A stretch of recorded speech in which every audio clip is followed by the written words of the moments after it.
So, hello guys. Meron tayong switching class D dito na ano, no? TL494. So, ito yung circuito niya. So, yung bias nito is 12 volt pa rin, ano?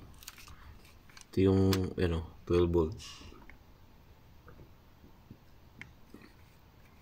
So, gumamit ito ng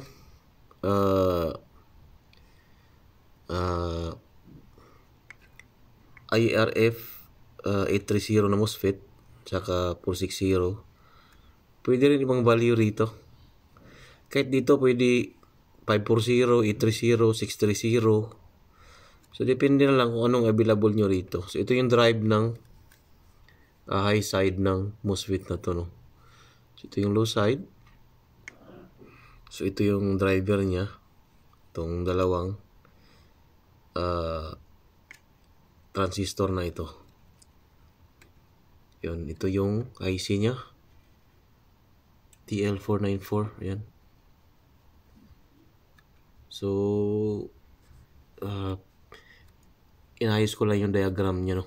Yung layout niya para maganda naman tingnan.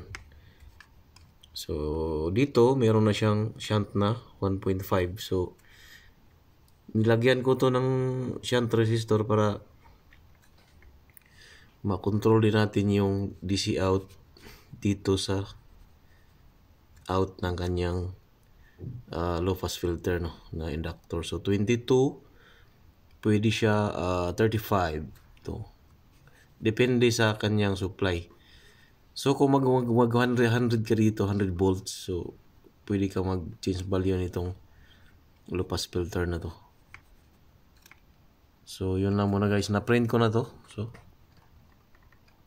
andito sa na-print ko na. Nakalimutan ko lang videohan. So, ito na yun guys, no? Ilawan natin yan para malinaw. So, na-print ko na yung top view, tsaka bottom view. So, may tama lang dito sa kanyang roller to ng printer, no? Yan, para umangat yung papel. So, tinamaan lang siya. So, tatapalan lang natin yan ng kuan. So, konti lang naman. Yan, tsaka dito. So, meron pa dito konti, no? So, tatapalan lang natin na ng permanent marker, no?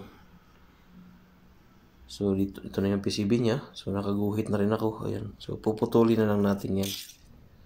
Ganyan. Sakto lang yan siya. Ayan, o.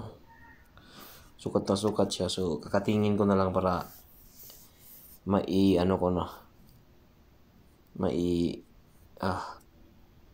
dikit ko na siya dyan sa kanyang PCB. So, yung pinakauna pala nito, actually, transistor talaga to nandito, no? Lahat, hindi ko ginamitan ng IC. Ang problema, wala akong available na transistor na 551 at saka 5401. Naubusan na ako. So, hindi ko siya maiayos yung kanyang tunog sa low volume. So, nagpalit ako ng IC na TL494 para mapagana ko lang yung circuit na to. Papalitan ko lang to ng transistor pag may available ulit ako na ganong klaseng mga transistor. So, i-cutting ko muna to, tsaka paplantsahin na natin. So, yun lang muna guys ngayon.